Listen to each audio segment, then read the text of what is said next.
Hello friends, welcome to Dentlect. Let's see a quick revision of periodontics in less than 20 minutes, part 1. Before jumping into periodontal diagnosis, treatment, advanced surgical techniques, you must know some basic periodontal terminology. So here we have the periodontal ligament, which includes the gingiva, the alveolar mucosa, and the alveolar bone and cementum of the tooth. Now, the first terminology is junctional epithelium, which is the lining of the gingival sulcus, and it is located at the base of the gingival epithelium. That's right here. And then you have the definition of sulcular epithelium, which lines the gingival sulcus. This is apparently where you insert the periodontal probe. And then you have the mucogingival junction, which is the line where the attached gingiva meets the alveolar mucosa, and this part is considered as immobile, unlike the marginal gingiva, which is mobile. And then you have this most famous terminology among the periodontologists when they're asking questions in the exam, which is the biological width. Even the prosthodontists, like, they do not want to violate the biological width while fabricating a crown. So what is biological width? It's a dimension of soft tissue which is attached to the portion of the tooth coronal to the crest of the alveolar bone. So it is above the alveolar bone. And then you have the periodontal pocket depth, which is nothing but you use a periodontal probe to measure the depth of the pocket. So it is the distance from the gingival margin to the base of the pocket. And then you have the gingival recession, which is measurement from the cemento-enamel junction to the gingival margin. And clinical attachment loss. This is the parameter which the periodontologist look for while looking at the severity of the disease or the disease progression. So this is the distance from the cemento-enamel junction to the apical extent of the pocket. So in periodontics, the common periodontal pathologies begins with dental plaque, biofilm, calculus, and then patients having gingival bleeding, gingival recession, and mobility, and so on. Let's see one by one each condition. So to begin with, acquired pellicle is a thin layer of salivary glycoprotein. It's formed on the tooth surface within minutes of being polished. So this is not exactly a pathology, but if this is not cleaned, it can progress further.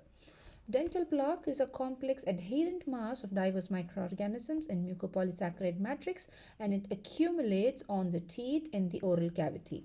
So again, at this stage, if it's failed to be cleaned, then it can get calcified by mineralization of plaque, leading to formation of calculus.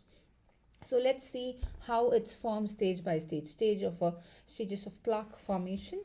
It begins with acquired pellicle formation, the salivary glycoprotein. It has to be cleaned then. If not, it goes to a plaque stage, which is an early colonization.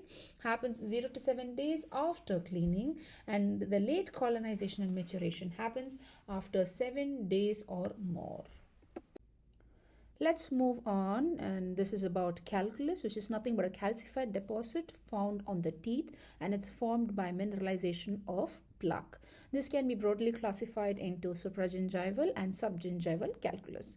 Supragingival calculus are usually found opposite to the salivary gland ducts, which is around the second or the first molar region, and on the mandible, it's around the Wharton's duct on the lingual surface of the lower anteriors. And usually the supragingival calculus is creamy in color, and the minerals are essentially derived from the saliva, and it apparently takes only 2 weeks for it to form. When it comes to subgingival calculus, it is much darker in color. It's brown or black in color, and minerals are derived from the gingival crevicular fluid. And unlike the supragingival calculus, this takes months to form. In general, the composition of calculus includes 80% of inorganic salts, calcium and phosphorus, octocalcium phosphate, brucite, hydroxyapatite, and wetlockite. As a part of your periodiagnosis, it is important for you to identify the local and systemic risk factors as listed here in order to have a better prognosis. But because unless these risk factors are under control, despite the treatment, the prognosis might not be as expected. Moving on to few classifications and indices that you must know. The first is bleeding on probing. So the bleeding index basically will document the percentage of sites that bleed on probing. This is useful while you're monitoring the progress of any treatment, and it measures the effectiveness of the treatment that you've performed so far. So now we call it as the marginal bleeding index, and this answer can be, the index can be either a 0 or 1. And how we get to this answer? It is by the percentage of score got by dividing the total number of teeth examined into 100. So this is your marginal bleeding index score. So the score can be either 0 or 1. Moving on to the second index, which is the plaque index, which determines the presence or absence of plaque on the mesial, distal, lingual, buccal surfaces, and this can be revealed by using a disclosing solution or an agent. The plaque index of a tooth is recorded on 6 surfaces of teeth and then divided by the total number of surfaces which is recorded. So it can be classified into 0, 1, 2 and 3. 0 signifies that there is no plaque. 1 is a thin film of plaque seen after using a disclosing agent or a solution, or you just run a probe along the gingival margin. And score 2 is given when there is moderate accumulation of plaque, which can be simply seen with naked eye without having to use a disclosing solution or running a probe. And you give a score of 3 when there is abundant amount of plaque in the pocket and tooth surface, apparently all over the teeth. So this is all about your plaque index. Now moving over to gingival recession. So we have a very famous classification given by Mellers, where class 1 suggests that the marginal tissue recession is not exceeding the mucogingival junction and there is no loss of interdental bone or soft tissue. And class 2 is the marginal recession is extending beyond the mucogingival junction. So now you know why terminology is important. So now you know what is mucogingival junction. And also there will be no loss of interdental bone or soft tissues. Class 3 is a marginal recession extending to or beyond the mucogingival junction, and there is loss of interdental bone, soft tissue, apical to the CEG, but coronal to the apical extent of marginal tissue. And finally, class 4, where the recession is extending beyond the mucogingival junction and there is complete loss of interdental bone almost up to the level of apical to the extent of marginal tissue recession. So this is the Miller's classification of gingival recession. Examiner's favorite question is they would put clinical pictures, radiographs for you to assess and to tell which class of recession this belongs to. Now let's see about the periodontal pocket. It's nothing but the pocket that you examine using your periodontal probe, inserting into the gingival margin, trying to reach for the base of the pocket. So this periodontal pocket can be broadly classified into true and a false periodontal pocket. When do we have false periodontal pocket? When there is gingival enlargement, say it can be a drug-induced gingival enlargement or hormonal gingival enlargement, where the gingiva is large, which is mimicking a false pocket. The pocket, the probe is kind of masked underneath the large gingiva. However, a true pocket is a pocket where there is no apparent or a very severe gingival enlargement. Rather, there is an inflammation of the periodontal pocket, and this can be broadly classified again into suprabony and infrabony. An infrabony pocket, the infrabony true periodontal pocket, is what we famously call the 1-wall, 2-wall and 3-wall defects. So what is the meaning of 1 wall? It means 1 wall is remaining, and 2 wall means 2 walls are remaining, and 3-wall infrabony pocket means 3 walls are remaining. So now what does this mean? 3-wall infrabony pocket has a better prognosis than a 1-wall infrabony true pocket.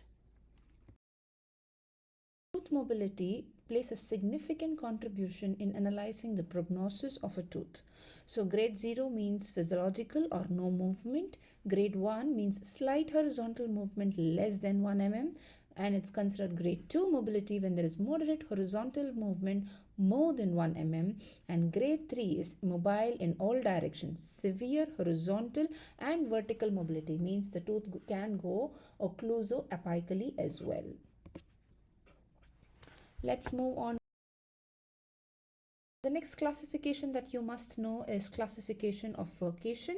So furcation is ideally examined using a neighbor's probe. So it's a semicircular or a lunar probe which goes across the furcations of a multi-rooted teeth.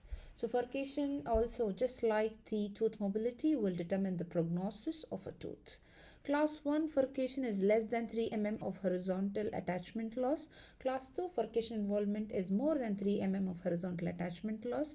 And class 3 is through and through furcation involvement.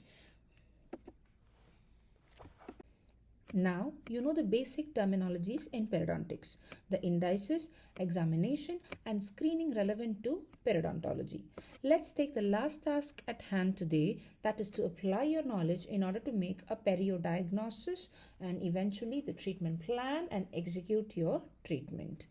Before going into extensive classifications in periodontal diseases, let's see the basic periodontal examination, which is based on the probing depth, the presence or absence of calculus, overhanging margins, and restorations.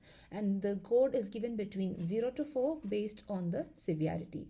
Based on this examination, we have a guidance on interpreting the BP scores and give the necessary treatment. So, if the BP score, as in the previous slide mentioned, was 0, then no need for periodontal treatment. If the score was 1, then simple oral hygiene instructions.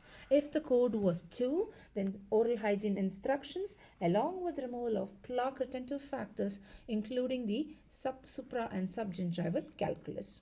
When the BP score is 3, then all that I've mentioned so far along with root surface debridement. And if it's BP score 4, then all that I've mentioned so far along with the assessment for the need for any complex surgical treatment, referral to specialist also might be indicated. And if there is furcation involvement, there is a whole list of surgical periodontology that I'll be discussing in my part 2 video. Right. The classification systems of periodontal diseases have been changed and improvised tremendously over the years, and each country follow a specific system. Broadly and globally, we have 2 accepted classification systems worldwide. One is the British Society of Periodontology and the other is the American Association of Periodontology.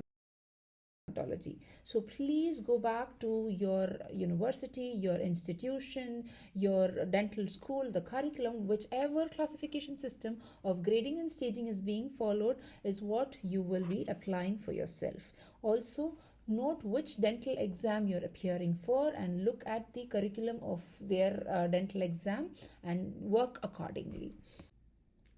I hope the basics of periodontology was clear so far. In case you have any doubts, comment below and I will try my best to answer. If this video was useful, comment yes and I will make a part 2 on surgical periodontics. And that's it for today. See you around.